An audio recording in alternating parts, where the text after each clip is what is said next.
Hello again. Thank you for being here today, Anne and Brian.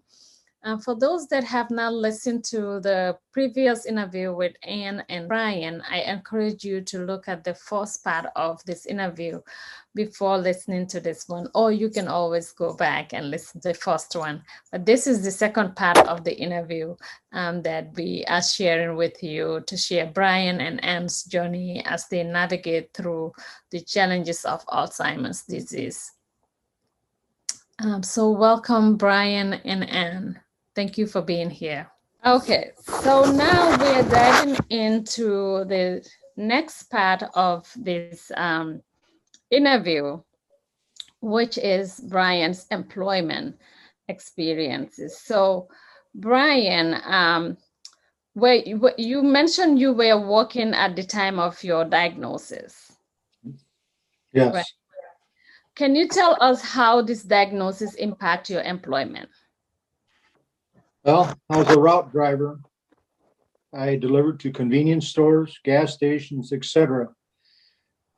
And I just immediately had to stop working because I was getting lost. I was misplacing things. I was delivering to the wrong store.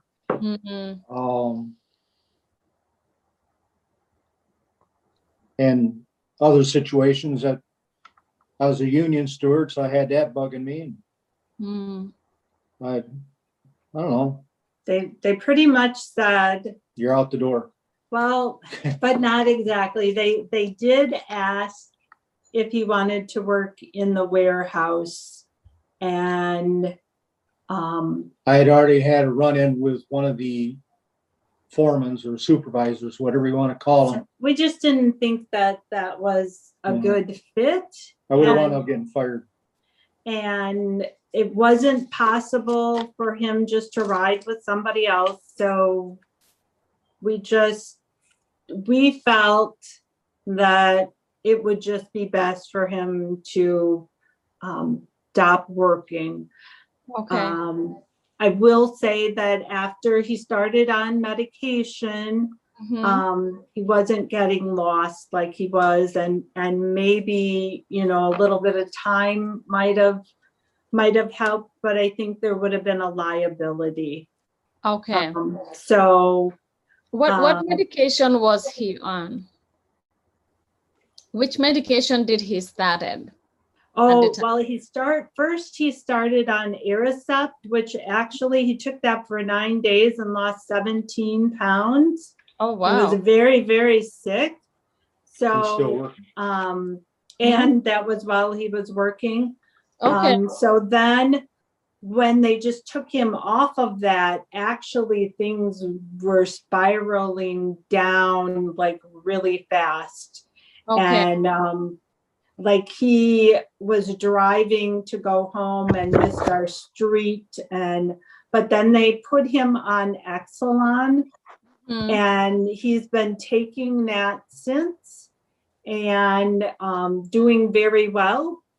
He is on the highest dose. First, he started with the patch because we didn't know if that would be better because of the stomach upset. Okay. But now he does take the pills and doesn't have any problems at all. Okay. So Exelon. Excellent. Okay. Was the reaction from Aricept, was that expected? Like, was it explained beforehand that might be the side effect or no?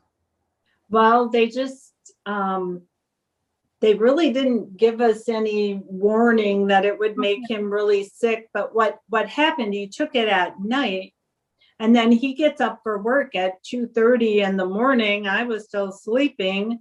And so he was sick all day long, like stomach, like flu-like sick all day long. By the time he'd get home, he would be all right. And then we just start that cycle again. He'd say, well, I wasn't feeling very well. I didn't see it until the weekend. And then I was like, well, maybe we should do something else. And he was like, no, maybe it'll get better. It never got better. So then we called the doctor and they said, just stop taking it. Okay. and talk to the doctor at his next appointment. But let me tell you that it was like a week and a half until that next appointment. That was terrible. That's when he got lost a lot.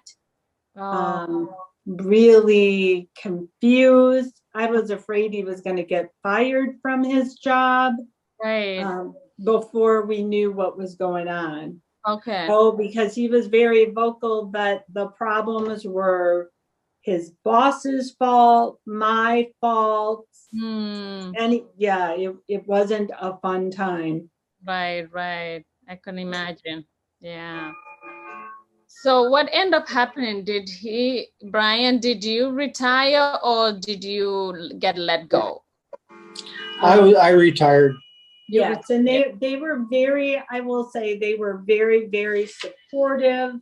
That's good. We went through short-term disability, long-term disability, and Brian was going to have 20 years in October. So they kind of held it for him. And they granted him the 20 years, saying, that yes, he served their company for 20 years. They helped we threw a retirement party. Nice. They were very, very good in my opinion. They they treated him very well. So that's good. Yeah, it was very hard for him not to be working, but I think we found a good fix to that. Brian, what was the hardest part for not working? Being away from my customers. When I first started, I was dealing with customers that we had language difficulties. They were from a foreign country, and a lot of times you're dealing with somebody, if they don't know what they're talking about and you're trying to tell them what's going on, it doesn't quite work. One thing I got in the military is I don't like to be pointed at. We're told to go somewhere and they're pointing. I don't read points. I'm not a dog. And as I got these people to understand, a few years down the road, eventually they're running them stores. They are now the managers. And a couple of them became owners. Okay. So in that 20-year period, these owners now have new people working for them. And I'm still delivering to the same stores. Right. And these new people are trying to give me stress. And all of a sudden the phone will ring. I says, that's your boss. He's going to tell you what to do. How do you know it's my boss? I said, just talk to your boss. Yeah. You could just see the color drain out of the face because his boss understood how I worked, what I did, and how his store would run smoother. And so it was the friendship. It was the friendship. That you missed. And when I retired, within 6 months of my retirement, 50% of my customers left the company. Oh. Because of my ability to correct mistakes and get problems solved. I was doing things that salespeople weren't doing. And that's probably the camaraderie that I developed with these people, even though language wasn't right. Barrier, yeah. Brian, that's such a great point. And it makes me wonder, I know you retired, but this makes me wonder if there was anything that your employer could do to keep you engaged at work.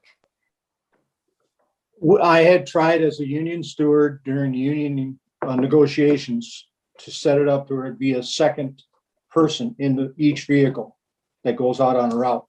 Number one is a safety factor to watch the back of the truck, or if the driver was injured or ill, in that case, to even just keep the driver awake.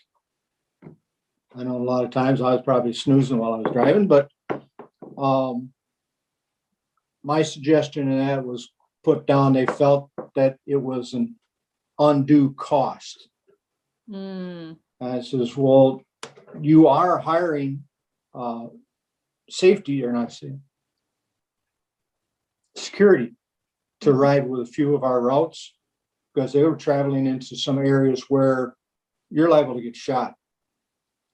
And I says, with this, you got one person in the back of the truck, one person taking stuff in and out. Less wear and tear on the vehicle. You don't have to open and close the door all the time. But they didn't see my logic. Okay. So I think what you're saying is you probably would have been the perfect second person, but that wasn't how they had it set up. Right. So you probably had a lot that you could have done. You could have communicated, kept that communication with your customers, kept that camaraderie, and kept those accounts. But the company, your employer, wasn't aware right away. I'm sure they became aware when they lost those accounts. Yeah. What a valuable asset you were. That's right. Yeah. It's unfortunate it has to be that way for them to realize that. But yeah. So hobbies. Brian, can you tell us? I understand that you're an avid mechanic. Yes. Can you tell us a little about Brian? I mean, your 1955 Chevy? Yep. Yeah, her name is Brianne. So we took Brian and Anne and put them together, and she's Brianne, Brian, whatever she's her daughter. Call it. Anyway, I've been mechanical since I was really young. I was the kind of kid that would take things apart to see how it worked. I sometimes never successfully put it back together, but yet the pile of parts I had laying there would eventually go into something else I was building. I was always that way. The military, I used my mechanical skills to involve a whole range of things. I was cross-training in heavy equipment, mobile electric generators, refrigeration mechanics. I was trying to be of value in my job. Right. That if I was called upon to do something, I'd do it. And then as I got back home out of the military, I wanted to be in my old cars. I've owned a number of 55 Chevys, and I eventually found this one, and it was a basket case. I've owned it since 1981, and it was still it was nothing but a dream. And I kept, someday I was going to get to it. Well, when I met Anne, we got married, she says,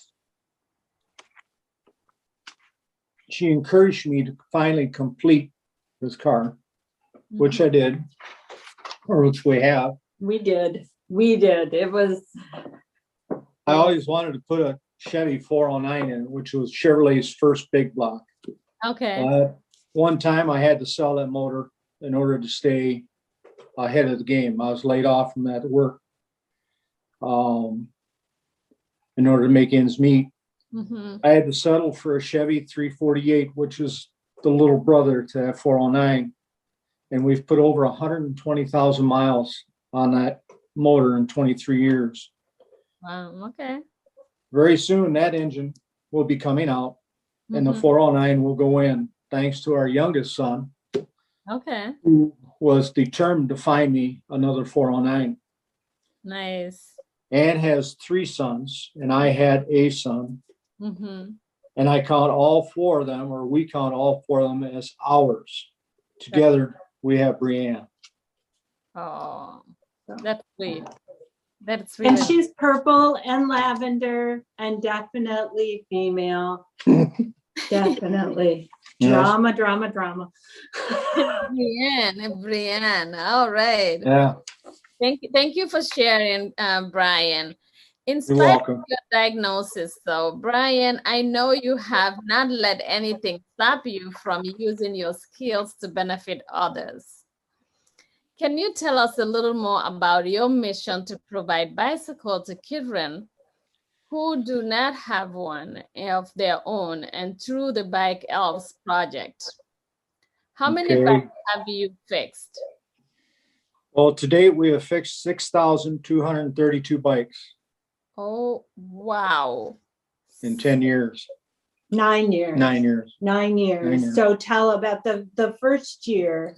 The first year of That after my is diagnosis, amazing. I struggled. My brother-in-law showed up one day with a trailer full of broken bikes. I fixed up the bikes and they sat in the driveway. One day, Anne asked me about children needing bikes, so we gave a couple of bikes away. Before I knew it, people were giving us bikes. I was fixing them up and Anne was giving them away. Pretty soon I needed some help. She was only giving me one bike at a time to fix. And I had started to notice bikes were stacking up. And Anne, the teacher, became Anne, the student. Oh. So she learned how to work on the small bikes. That was 9 years ago. We ended up buying the little house that's next to us, next door. And it has a workshop in the back of it.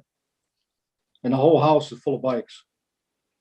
That was about 6 years ago. Wow. And it didn't take us long to realize we aren't giving away bikes. We're giving away smiles. I'm giving kids a chance to do what I did as a kid, get out and see things around them, not the iPad that's in their hand. There's more to learn outside than there is in the house. That is true. So true. And so many kids are missing that opportunity these days because They are into electronic as opposed to being outdoor doing stuff. So thank you for the opportunity that you're giving all those 6,000 kids. I'm lucky enough to be able to mentor some kids. They want to learn. So I've been teaching kids. Oh, that's invaluable. That is invaluable. Thank you. Oh, wow, Brian, that's so inspiring in so many different ways. Yeah. So Anne, what role do you think hobbies and passions has played in Brian's and your family's ability to meet the challenges of Alzheimer's? I think that those hobbies, the car hobby has been huge. There's motivation there to keep that car going and to be able to go on our trips and things like that. I think both of us have every morning we know what we need to do. Right. There's a motivation to get out of bed. There's a motivation to go to that shop and to work on bicycles. And sometimes, it gets to feel like a job. And then you'll question, well, really, do we need to keep doing this? And then we'll give that bike to that kid that jumps up and down and is just so excited. Or we give that bike to the man who just got out of rehab and he has no car. Brian's pushing the bike over to him saying, this is the bike that I fixed up for you. And he has tears running down his face. Aww. Then okay, maybe it's not always fun, but there's a reason that we're doing it. We're making a difference. Yep. We're changing the world one smile at a time. And I do get from people, well, what can I do for you? Can I give you money? And we don't accept money. Nice. Sometimes I'll tell kids, they'll ask, and I'll say, well, do something nice for somebody else. And Pay it forward. Yeah, that's what I'm saying, that you're, in a way, when you do something nice for somebody else, you're paying me. Yes. I said, there's always a neighbor in your neighborhood that his yard is all cluttered up. There's sticks, whatever. Just stop by, pick them up. Don't ask to do it, more or less. Just stop by, pick them up, and take care of it. Yeah. You know, That's nice. that's doing something nice. That's really nice. And you're teaching them a really, really good value, kindness, Yeah. and yeah, that's really nice. That's really, really nice. It's the way I grew up. Yeah. What recommendations would you have? What recommendation have your doctors made towards your day-to-day activity? Well, one doctor, his primary care doctor, said, I'm not going to worry about you until you tell me I'm not working on bikes anymore. Okay. They all pretty much say, keep on doing what you're doing. Nice. They're happy with the results. That's so good. Yeah. And great. we have kind of, as time has gone on, like I think right at first, Brian was always worried if there was a bicycle requested, it had to get done right away. And what we have come to at this point is, sometimes people wait for weeks for things to come in the mail if they order them. So, and we aren't making people wait that long. Just because they requested the bike today doesn't mean they need it tomorrow. Right. And so we have kind of carved out that Brian works on bikes about 4 days a week. We try to give him Friday, Saturday, Sunday, a break. Right. And, we also take breaks during the winter. And we also just have to have time to do fun things with our family. Right. And do fun things for us. So that's good. So you have to balance what time you spent on that and what time you spent on yourselves. Right. That's important. So I understand you are planning the next adventure with Brianne, your car, this fall. What type of road trip are you planning? This road trip we're planning in October is to drive down into Chicago on Route 66. That's where we'll start. Okay. We'll drive to Afton, Oklahoma, where we will be meeting up with about 25 other cars. There are 55, 56, and 57 Chevys, and travel as much of Route 66 as possible. We'll be stopping at different venues along the way for sightseeing. There's some hotels in the route. We'll end our trip in Bakersfield, California at the big national drag strip that's out there. The motel. And Famoso, right? Raceway? Yes. Famoso Raceway. In Bakersfield. And that's a 2-day event that'll happen. And when that's done, we're kind of hoping, depending on the weather, to go farther north and come back home the northern route back down into Wisconsin. But that time of year, there's still possibility of snow up through the Dakotas. So we may take the southern road home. Who knows? But we're pretty excited about that. You're planning. Yeah, we've driven our Chevy to the East Coast, North Carolinas area. We've been as far south now as New Orleans. We've been to the fringe of Texas. We've driven all over the Midwest area. And I'm pretty confident she'll make the whole run the whole way with no problem. That's great. That's great. Exciting stuff. So now let's dive into the positive outlook of aging. Here at Super Agers Podcast, we speak about the aging process, including both the benefits of aging and the challenging aspects. We know that there are some challenges that can come with age, both in terms of physical and mental health and well-being. So my question to you is, I would like to pose the next question to each of you. What does the process of becoming an older adult mean to you? Well, if you think positively, it will be much more positive.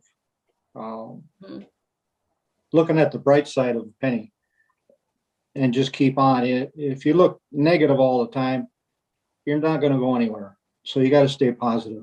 Right. Yeah. And I think also surrounding yourself with positive people, Yeah. positive things. I know that there are a lot of things on the internet, on Facebook. There are Facebook groups for people who have spouses that have Alzheimer's, dementia, other health problems. And I have noticed that, some are way more positive than others. And I have kind of had to remove myself from some of those groups that aren't so positive. Right. And in fact, I have found there's a blog. There's a blog writer. Her name is, I don't know her last name, but her name is Lisa. She's taking care of her husband, Peter. And the name of the blog is Oh, Hello, Alzheimer's. Okay. And sometimes I will go and read that because Lisa kind of thinks like I do in the positive. You can read between the lines that, not everything is bright, cheery, and happy. Right. But it's how she focuses herself. And I believe if I'm positive, Brian's going to be positive. Yes. Or there's a better chance of him, it's just how we react. Yes. So if we react with positiveness, other people are going to react with that. Yes, absolutely. Along that line, Anne, what have you learned about the role of positive outlook during the aging process? Well, you just have to have a positive outlook. I can't have anything but a positive outlook. And that's actually always probably been my personality because our children will laugh. And one of them says, something maybe tragic will happen or just not real good. And he'll say, go ask mom, she'll tell you the positive side of that. So you just have to be positive. You have to be, yes. It's what do you choose to do. And I like the example that you gave, that you remove yourself from some of the groups that are not as positive because you don't want to be there and be part of that gloomy, difficult story that is going to be shared there. You always try to find the good side of things. Right. And that's why I mentioned Lisa and Peter and the page, Oh, Hello, Alzheimer's, because you're going to find Lisa to be positive. Okay. And and she definitely has gone through struggles. Yeah, I will check this blog out too. Thank you for sharing that. Does community play a role in each of your lives? Whether that be the family or friends or neighbors or community groups. Does community play a role? Oh, all the community has tremendously started supporting us and encouraging us to keep doing what we're doing. We have 5 police departments now that work with us. We received their recovered bikes after their expiration dates that they hold them. That's where a lot of our bikes come from. We have another person in Milton, or not Milton. Yes, there's a person in Milton. Yes, there's in a person Milton, in Evansville. Okay. And we have a gentleman that works with us in Rockford who does the same thing. We supply bikes for him. We have 3 bicycle companies in the area. The one that initially bicycle shop that initially called us and helped get us started. And then as the word grew, we've had a bicycle shop in Rockford, Illinois, and one in Janesville, Wisconsin, come on board. Okay. And they take in donated bikes at their shops. And these are bikes that people will bring in wanting to have repaired. Okay. But they'll say, this will cost you this amount to repair. Why not buy a new bike? Right. So we're getting these bikes, which sometimes need very little to put them back together. Okay. In my shop, for children. For children, some adults. Use, so the people I get a chance to talk to when they come to pick up bikes are just totally amazed that we're doing this for anybody and we don't accept anything. They keep asking, well, we could use padlocks because we do like to give padlocks out with the bikes. Right. So that word is starting to get out there and we're starting to receive padlocks from various people. Gentleman dropped off bikes yesterday, the day before, that we came to his need when his son's bike was stolen. Okay. So that helped there. And so because we did that, we gave them a bicycle for their son when his bicycle was stolen. They started talking to people that they know, and he came with about 8 or 10 bikes for us. Yeah. So that one little thing we did opened something up, right. So that now we have possibilities of helping several more. And we children. worked with a police officer that works in the school as a liaison officer. And he had a student who comes from a low-income family. His bike was stolen. And we supplied the bike. And the next thing we know, we're involved with another officer who knows the first officer. We're kind of the same situation. So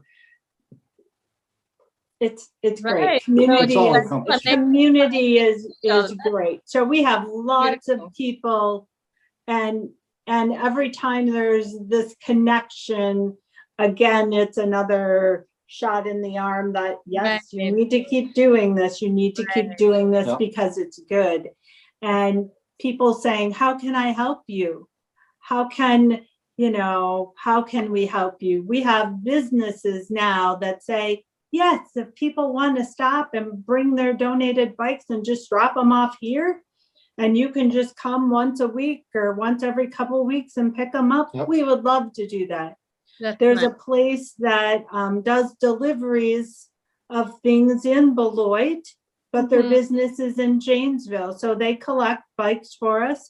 And then when they come to Beloit, they drop the bikes off here for us and go on. So community is huge. It is. Our family is huge. I call it our village because quite honestly, I do all of the cooking. So if I'm going to be out of town, one of our children lives out of town, and sometimes Brian will go with me, and sometimes he'll say, I just want to stay home. So then the village makes sure that Brian's eating a nice dinner instead of what Brian will cook for himself, which happens to be a bag of popcorn in the microwave. So Yeah. The Well, village it's good that is you have great. that resource available to you, and Right. Yes. and Brian gets to Absolutely. enjoy that too. So talking about community, what do you think is the importance of community amongst older adults, especially those with Alzheimer's? I think the community knowing what's going on, that there is somebody in need,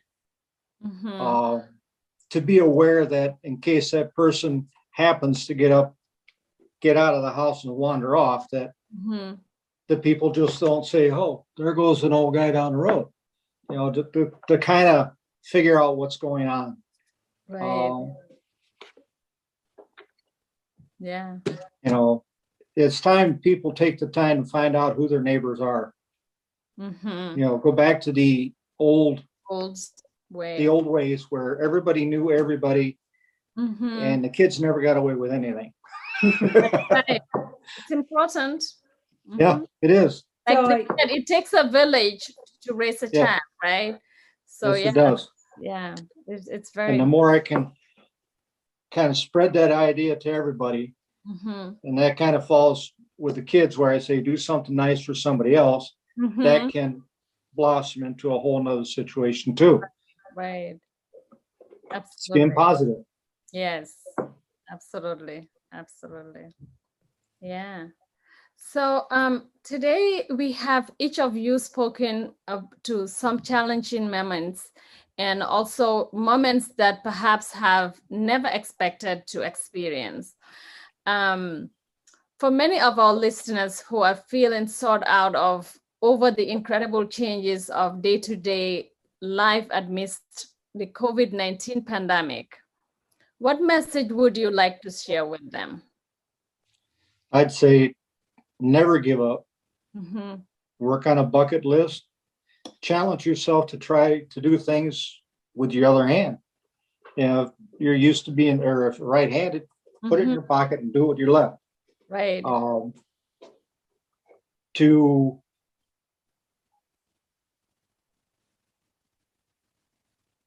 spouse and husband working together, to be encouraging to either one. One thing I like to tell our group is, do you remember things from your past? Mainly getting their other half. I said, you have photo albums. Why not get them photo albums out and talk about the past? What was fun? What did you do? Not just look at the pictures, but discuss and start reopening doors that you remember.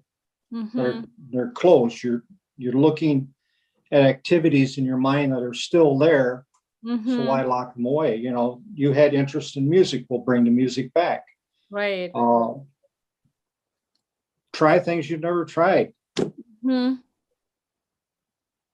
Yeah, those are really good advice that you gave. Thank you for sharing. Do you have anything to add, Anne, on that? I was going to say, you know, focus on other people. And one of my favorite little sayings that hangs right by the door, by the light switch, it says, be the reason someone smiles today. And I think when you do that, you're being the reason they smile, but it comes back to you. Yeah. So, you know, when they smile, when you've done something to make them smile, that it not only helps them, it also helps you. Absolutely. Absolutely. And my other question to each of you is, what message would you like to share for those experiencing Alzheimer's disease and for those supporting a loved one with Alzheimer's disease? So I always go back to something that my mom stressed to me when I was a child. And I always keep this in my mind when I'm reacting to something. And that's as simple as do unto others as you would have them do unto you. I, sometimes things will happen, things will get broken, lost, whatever. I am always try to be as positive as possible and not make Brian feel awful about it. Because our world does enough of that. I don't need to add to that.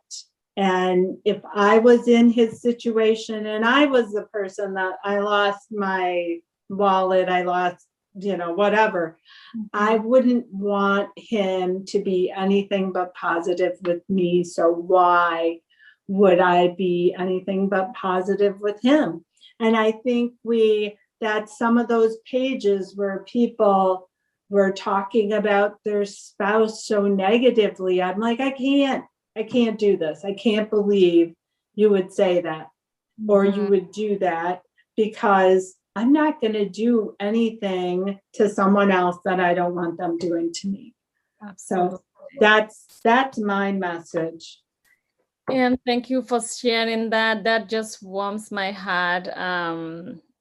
You just said it so beautifully and so authentically. It's just a nice thing to share. And I hope people who listen to this podcast take this message with them, because it's just perfect.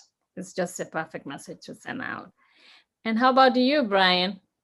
Well, you're never too old to learn something new. Doing something nice for someone else that'll make their day and yours too. Yeah. I try to be courteous to people. I still say, yes, sir, no, ma'am. And people ask me, why do you do that? You don't have to do that. That's respect. Yes. Well, you're as old as I am. I said, yes, sir. I might be as old as you are, but it's my way of showing respect. Yeah. Yeah. Absolutely. That's great. And my final question to both of you is, what do you do for self-care? Well, I find it that I want to spend time with our grandchildren, to share my knowledge with our boys about the old cars, working on cars, and just in general being there for family when they're in need. I may not be able to put out the fire, but I'll be there to help. Right. That's great. That's great. Thank you. How about you, Anne? Well, for self-care, I would say prayer is a huge thing. I mean, for me,